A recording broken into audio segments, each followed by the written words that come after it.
Onto the roads now. We are trying to work with the resources that we have. Chakula chenye tumelima tuko na shida sana gari kuikia hapa. Tulikuwa na brick lakini hiyo ilikuwa ya tingisha. Huwezi pita. Sasa hii magari inaweza pita. Are the functions of the national and county governments clear? It's really a big challenge. The milestones. 1,500 kilometers of grading in the whole county. Sasa barabara iko sawa. Welcome to the program, and today we take you to the roads as we analyze what has changed so far since the road sector was devolved. I'm your host, Alex Chamwada.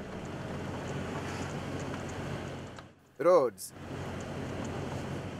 A key economic driver across counties in the country.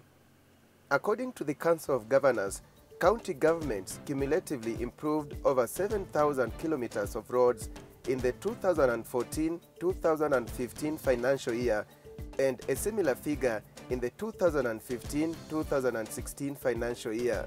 New tarmac roads that have come up in areas where people have never seen tarmac. In fact, I'm told in Wajir and in Samburu, people come as tourists in town to see how tarmac looks like.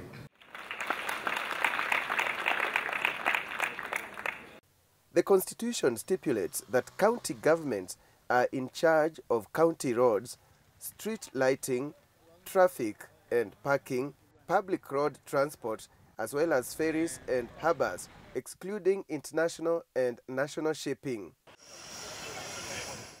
However, amid the achievements made so far in the road sector, the conflict between the national and county governments over the control of roads that initially fell under the Kenya Rural Roads Authority, KERA, and the Kenya Urban Roads Authority, KURA, persists. Taita Taveta Governor John Murutu is the chair of the Roads Committee at the Council of Governors. On the 9th of August 2013, Transition Authority, through Gazette Notice number 137, transferred roads, the roads that are supposed to go to the counties, except the roads that are being managed by Kenya Rural Roads Authority, Kenya Urban Roads Authority. But of course, when you look at that, that goes against the Constitution, because the Constitution only sees two types of roads, national roads and county roads. There is no room for KERA, there is no room for KURA as far as the Constitution is concerned. So as governors, we felt aggrieved by that. Consequently, 39 out of 47 counties sought the intervention of the Senate. And the Senate in its report also agreed with the governors that all the roads, all the county roads should be transferred to be managed by the counties. However, even that did not happen. So we actually went to the High Court, and again the High Court upheld our view. Then we saw the national government having reclassified the roads, because what was supposed to be transferred to the counties is Class D, E, F, and unclassified roads, whereas Class A, B, and C is supposed to remain with the national government. But through the reclassification, which again was done unilaterally by the national government, we saw some of the roads that were in Class D being, let me say, promoted to Class C and higher, which means again that they were moving from being under the ambit of county government back to the national government. However, the principal secretary in charge of infrastructure looks at it differently. National roads are like Class A, B, and C, which again, if you sum up all those, is 40,000 kilometers, and this is mainly where we have high traffic, where it carries high traffic of volumes. So we are talking Class A, Class B, and C. All these are inter-counties, which are connecting various inter-counties. And then apart from that also, we look at where there is high traffic. But again, these roads continue to be reviewed every now and then to make sure that they meet the functionality which they are intended to. He knows that's not the correct position in law. Once classification is done, the roads are identified, they are marked. If the roads are to be revisited, it has to be in conformity with the Constitution. Right now, county roads remain county roads, the national roads remain national roads. The national government cannot wake up one day and decide a particular road that's being managed by a county all of a sudden becomes a national road. No, that doesn't happen. It's a structured process. It takes many years to classify roads. Within our proposed bill, that is Roads Bill, which is now undergoing discussion in Parliament, as soon as this is approved, we expect to have two authorities. One which is looking at national highways, and then now we have Class C, which we have discussed now. That will be more or less the rural part, which is more or less the one linking the inter-counties. And then all the county roads now, D and E now will fall under county, which again is free. That is, counties can form their own rural authorities in their respective counties to look at those roads. This classification was agreed upon. It was meant to be reviewed by the national government and shared with the county governments. That didn't happen before the new classification was undertaken. So that is not only suspect, but I would say it's the attempt to take some of the roads from the county governments is unlawful. I think it's mainly the narrow kind of seeing these issues. The real battle is about the funds controlled by the authorities, with the governors insisting that there is an overlap of functions. You talk about transferring a function. You don't just move a function alone. You move the function with the funds associated with it.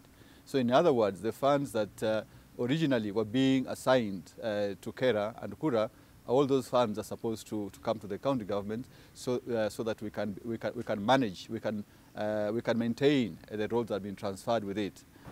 The national government, through the Ministry of Roads and Public Works, needs to sit down with the 47 governors.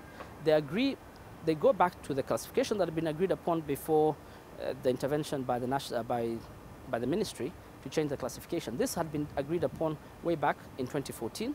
That classification should be respected. The gazettement that was undertaken early this year should be revoked, and a new gazettement undertaken by the ministry respecting the respective roles of the two levels of government. In the meantime, on the ground in counties, works are ongoing. At what cost, what challenges, and with what results?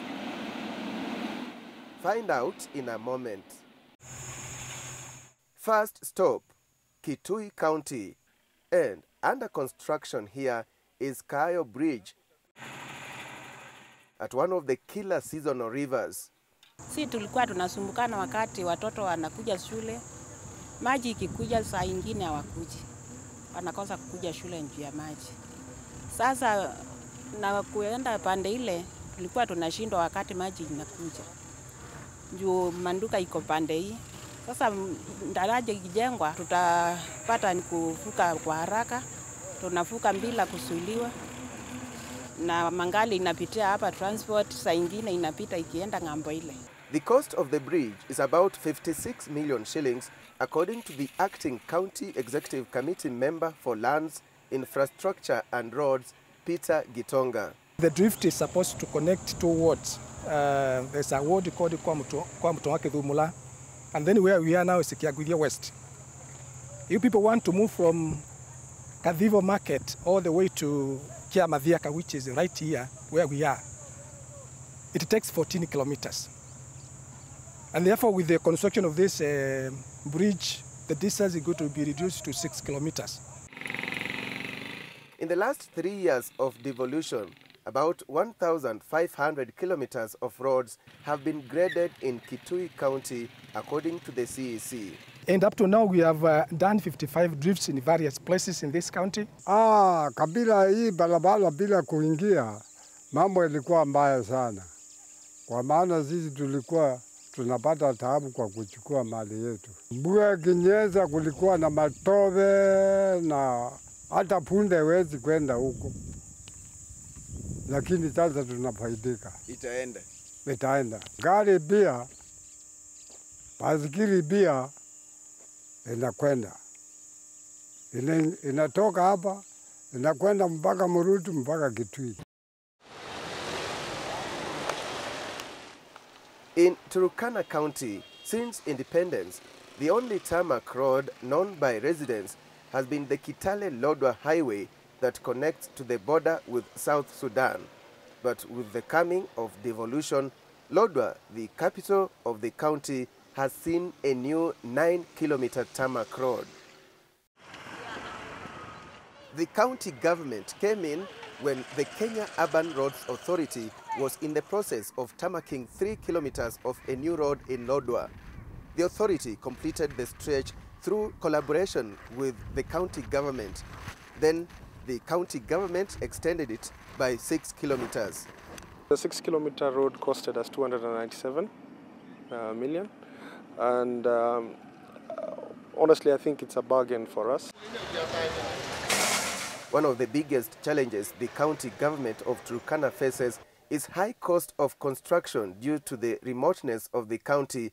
Hence, mobilizing works is expensive. With the state of the A1 right now, the A1 is this road coming up from Kitale through to the border with South Sudan. The road is very poor. In order to get the right kind of machinery and materials, in order to do this work, it's been quite a challenge. Lodwar town is a fast-growing economic hub of the county. Transport and communication is absolutely vital in order to deliver the services that we require as a government. This includes now, for instance, to be able to get medical personnel on the ground in time, to get emergency response when it comes to food aid, or when it comes to disasters, or when it comes to even just delivering basic services in terms of administration. But are the improvements in the road sector spreading beyond Lodwar? Yes, we have done significant work in the rural area. In 2013, we spent close to 300 million on rural roads and inter-sub-county roads. In 2014-15, we spent significantly more on rural roads. Tangu waweke lami hapa town, tumefurahia. Imefanya haswa sisi bodaboda tunafikisha customer kwa haraka. Samani mango ilikuwa inajaa vumbi, hata ukilete mbelu mpya baada ya siku 2 imechafuka, unapata tu hasara, watu wanaona kama ni mzee. Lakini sasa unaweka nguo, unakata wiki moja tu ikienda kama ni mpya. Ungependa hii lami ingie mashinani, Lokitang, Kakuma, ingie paka Lurgumu kule ndani huko, ili wafanyabiashara wote ya Turkana County wapate njia rahisi ya kufanya biashara yao. We have over 5,000 kilometers of rural roads in Turkana County, and in 2014-2015 financial year, we've worked on close to 1,000 kilometers of rural roads. Still to come, wale wanaopewa kandarasi hizi za kuunda barabara za kuingia mashinani hawafanyi kazi nzuri. For every road project we are doing, there is a road committee made up of local communities.